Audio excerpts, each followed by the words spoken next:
வணக்கம் friends. Hitech lab ஒர்க்குக்கு தேர்வாகி இருக்க தன்னார்வலருக்கு ஃபஸ்ட்டு வாழ்த்துக்கள். 4லேருந்து 3 நாள் வந்து ட்ரெயினிங் இருக்குன்னு சொல்லியிருக்காங்க. ஒரு சில மாவட்டங்களில் டேட்ஸ் வந்து மாற்றி வந்து அறிவிச்சிருக்காங்க. உங்களுக்கு என்ன இன்ஸ்ட்ரக்ஷன்ஸ் வருதோ அதுபடி நீங்கள் ஃபாலோ பண்ணுங்கள். எங்கே ட்ரெயினிங் நடக்க போகுதுன்னு சொல்லிட்டு இந்நேரம் வந்து இன்ஃபார்ம் பண்ணியிருப்பாங்க. டைமிங் வந்துட்டு நீங்கள் தெரிஞ்சுக்கிட்டு இருப்பீங்க. காலையில் 9 மணிக்கெலாம் வந்துட்டு நம்ம ஸ்பாட்டில் இருக்கணும்னு சொல்லியிருக்காங்க. 9 மணிலேருந்து சாயந்தரம் 4:30 வரைக்கும் வந்துட்டு ட்ரைனிங் செஷன் இருக்குன்னு சொல்லியிருக்காங்க. ஒவ்வொரு டைமிங்கும் என்ன மாதிரியெல்லாம் வந்து ட்ரைனிங் கொடுப்பாங்க அப்படிங்கிறத வந்து டீட்டெயில்டாக வந்து மென்ஷன் பண்ணியிருக்காங்க. இதுக்கிடையில் பார்த்திங்க அப்படின்னா டீ பிரேக்ஸ் இருக்குது, லஞ்ச் பிரேக் இருக்குது. உங்களுக்கு டீ அண்ட் ஸ்நாக்ஸ் வந்து ப்ரொவைட் பண்ணிடுவாங்க. லஞ்ச் வந்து நீங்கள் எடுத்துக்கணும். 19ஆம் தேதி எமிஸ் பற்றின ட்ரைனிங் இருக்குன்னு சொல்லியிருக்காங்க. செகண்ட் டே 20ஆம் தேதி யூடைஸ் பற்றின ட்ரைனிங் இருக்கும். அடுத்ததாக பார்த்தீங்க அப்படின்னா 21ஆம் தேதி ரோல்ஸ் அண்ட் ரெஸ்பான்சிபிலிட்டிஸ் வந்துட்டு சொல்லி தருவாங்க. ட்ரைனிங் டேட்ஸ்லாம் வந்து சேஞ்ச் பண்ணியிருக்காங்க. ஒரு சில மாவட்டங்களுக்கு சேஞ்ச் ஆகுது. அதனால் வந்துட்டு உங்களுக்கு என்ன டேட்டுக்கு ட்ரைனிங் மெசேஜ் வந்திருக்கோ ஸோ அதுக்கு ஏற்ற மாதிரி நீங்கள் வந்து அட்டன் பண்ணுங்கள். உங்களுக்கு வந்து சேலரி எப்படி வந்து கால்குலேட் பண்ணுவாங்களா, நீங்கள் ஃபஸ்ட்டு கவுன்சிலிங் அட்டன் பண்ணிங்க இல்லையா, அன்னையிலேருந்தே வந்து பார்த்தீங்க அப்படின்னா உங்களுக்கு வந்துட்டு சேலரி வந்து ஒர்க்கிங் டேஸ் வந்து கால்குலேட் பண்ண ஆரம்பிச்சிருவாங்க. ஸோ கரெக்டாக வந்துட்டு ட்ரைனிங் வந்து அட்டன் பண்ணுங்கள். நிறைய பேருக்கு வந்து பார்த்திங்கன்னா ரொம்ப லாங் டிஸ்டன்ஸாக இருக்குது. ஸோ சில பர்சனல் ரீசன்ஸ்னால அவ்வளோ டிஸ்டன்ஸ் போக முடியாதுன்னு நினைக்கிறவங்க ட்ரைனிங்கில் வந்து ஒரு வார்த்தை கேட்டு பாருங்கள். லொக்கேஷன் வந்து சேஞ்ச் பண்ண முடியுமா அப்படின்னு கேட்டு பாருங்கள். அடுத்து பார்த்திங்க அப்படின்னா ஸ்கூல் ஒர்க்கிங் டைம் தான் வந்துட்டு நீங்கள் ஒர்க் பண்ணணும்னு சொல்லியிருக்காங்க. மண்டே டு ஃப்ரைடே வந்துட்டு 9 to 4 இல்லை 4:30 அந்த டைமிங் வந்துட்டு நீங்கள் ஒர்க் பண்ணணும்னு சொல்லியிருக்காங்க. சப்போஸ் இதில் ஏதாவது சேஞ்சஸ் இருந்தது அப்படின்னா மறக்காமல் கமெண்ட்டில் சொல்லுங்கள்.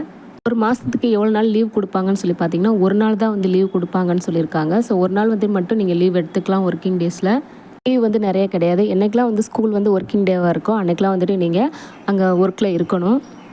நீங்கள் போன உடனே உங்களுக்கு என்னென்ன கிளாஸ்லாம் வந்து நீங்கள் மெயின்டைன் பண்ணணும் அப்படிங்கிற டீட்டெயில்ஸ் வந்து சொல்லிடுவாங்க. இந்த high tech lab and MS work பார்க்குறவங்க நீங்கள் ஹைடெக் லேபில் மட்டும் எவ்வளோ கிளாஸஸ் வந்து நீங்கள் மெயின்டைன் பண்ணணும் அப்படிங்கிறத சொல்லிடுவாங்க. இது இல்லாமல் எம்எஸ் ஒர்க்கு நீங்கள் பார்க்க வேண்டியதாக இருக்கும். இப்போ நம்ம ஒரு வாரத்துக்கு இந்த ஹைடெக் லேப் ஒர்க்குக்கு செலக்ட் ஆனவங்க எவ்வளோ பீரியட் வந்துட்டு அந்த ஹைடெக் லேபில் ஸ்டூடெண்ட்ஸை மெயின்டைன் பண்ணணும்னு பார்த்துடலாம். ஸோ பீரியட் படி மாணவர் வந்து அந்த ஹைடெக் லேபுக்கு வருவாங்க. அதுக்கு ஏற்ற மாதிரி வந்து நம்ம சொல்லிக் கொடுக்கணும். நீங்கள் எப்பப்போ என்னென்ன கிளாஸ் மெயின்டைன் பண்ணுங்கிற டீட்டெயில்ஸ் வந்து உங்கள் டைம் டேபிளாக வந்து கொடுத்துருப்பாங்க. இப்போ ஜூன் மாதத்துக்கு நீங்கள் எவ்வளோ கிளாஸஸ் எடுக்கணும்னு பாருங்கள். முதல் வாரம் வந்துட்டு சிஜி வந்துட்டு 3 நாள் வந்து கிளாஸ் எடுக்கணும். அதே போல் எல்எல் 1 நாள், இந்த மாதிரி வந்துட்டு டைம் டேபிள் வந்து கொடுத்துருக்காங்க. இந்த சிஜினா என்ன அப்படின்னா கேரியர் கைடன்ஸு, எல் அப்படின்னா லாங்குவேஜ் லெபார்ட்டரி, அதாவது மொழிகள் ஆய்வகம். அதுலேயே தமிழ் அண்ட் இங்கிலீஷ் இருக்கும். இதே போல் பார்த்தீங்க அப்படின்னா ஒவ்வொரு வாரமும் எத்தனை நாட்கள் வந்துட்டு நீங்கள் இது ரிலேட்டடாக கிளாஸஸ் மெயின்டைன் பண்ணணும்னு சொல்லியிருப்பாங்க. அதே போல் பாருங்கள் 4வது வாரத்தில் இடபிள்யூஎல்எஸ்னு ஒரு ஆப்ஷன் கொடுத்துருக்காங்க. மனநலம் மற்றும் வாழ்வியல் திறன், இதுக்கான கிளாஸஸ் மெயின்டைன் பண்ணணும். இந்த கிளாஸில் நீங்கள் என்னென்ன பண்ணணுங்கிறத வீடியோஸாவோ இல்லை வேறு ஏதோ மோட்ஸாவோ வந்துட்டு உங்களுக்கு கொடுத்துருவாங்க. நீங்கள் அதுக்கேற்ற மாதிரி வீடியோஸ் வந்து ப்ளே பண்ணி காமிச்சா போதும். டீச்சர்ஸோட கைடன்ஸோடு நீங்கள் இதை செய்யணும். இல்லைன்னா ஆன்லைன் மூலமாக யாராவது பேசுவாங்க. ஸோ அந்த வீடியோ வந்து பசங்களுக்கு நீங்கள் போட்டு காட்டுற மாதிரி இருக்கும். இது இல்லாமல் சிறார் திரைப்படம்னு சொல்லிட்டு மந்த்லி ஒன்ஸ் வந்துட்டு படம் வந்து போடுவாங்க. ஸோ அந்த படத்தை பார்க்குறதுக்கு ஸ்டூடெண்ட்ஸ் வந்து ஹைடெக் லேப் தான் வருவாங்க. அவங்களுக்கு என்ன மாதிரி படம் போடணும் இன்ஸ்ட்ரக்ஷன்ஸ் கொடுக்குறாங்களோ அந்த படத்தை நம்ம ப்ளே பண்ணி காமிச்சா போதுமானது. இதே போல் ஒவ்வொரு மாதமும் எவ்வளோ நாள் மெயின்டைன் பண்ணணும்னு கொடுத்துருக்காங்க. அது போல் அசஸ்மெண்ட்டுன்னு ஒன்று கொடுத்துருக்காங்க. இது வந்து பார்த்திங்க அப்படின்னா ஆன்லைனில் மாணவர்கள் வந்து டெஸ்ட்டு வந்து அட்டன் பண்ணுவாங்க. அந்த ஹைடெக் லேபில் எவ்வளோ சிஸ்டம்ஸ் இருக்கோ அதுக்கு ஏற்ற மாதிரி மாணவர்களோட ஸ்டூடெண்ட் ஐடி அண்ட் பாஸ்வேர்டை லாகின் பண்ணி அந்த எக்ஸாம்ஸ் வந்து நீங்கள் அட்டன் பண்ண வைக்கணும்.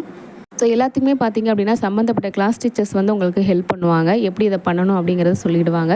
ஸோ ஒன் டைம் நீங்கள் பண்ணிட்டீங்க அப்படின்னா நெக்ஸ்ட் வந்து உங்களுக்கு ஃப்ளோ வந்துடும். இது வரைக்கும் நம்ம பார்த்தது ஃபஸ்ட் டேர்ம் வரைக்கும் தான். இதே போல் செகண்ட் டேர்ம் தேர்ட் டேர்முக்கும் வந்து கொடுத்துருக்காங்க. மார்ச் மாதம் வரைக்கும் இந்த டைம் டேபிள் வந்து இருக்கும். ஏப்ரல் மாதம் ரிவிஷன் அந்த ஃபைனல் எக்ஸாம் டெஸ்ட் இருக்கிறனால, அதாவது ஆனுவல் எக்ஸாம் இருக்கும். ஸோ அப்போ வந்துட்டு ஏப்ரலில் ஹைடெக் லேப் ஒர்க்கு அவ்வளோக்கா இருக்காது, அதாவது கிளாஸ் வந்து இருக்காது. மற்றபடி நீங்கள் எம்எஸ் ஒர்க்கு மற்றதெல்லாம் நீங்கள் பார்க்கணும். ஏப்ரல் மாதம் லாஸ்ட்டு ஒர்க்கிங் டேஸோட உங்களோட ஒர்க் வந்து முடிஞ்சிடும். அதுக்கப்புறம் மே மாதம் லீவு, எப்போ ஸ்கூல் மாதிரியே. மே மாதம் ஸ்கூல் இல்லை அப்படிங்கிறதுனால நம்மளுக்கு ஒர்க்கும் இல்லை, சேலரியும் இல்லை. அடுத்ததாக ஸ்கூல் எப்போ ரீஓப்பன் ஆகுதோ அப்போ தான் வந்து மறுபடியும் வேலை தொடங்கும். ஸோ அவ்வளோதான் ஃப்ரெண்ட்ஸ். தேங்க்யூ.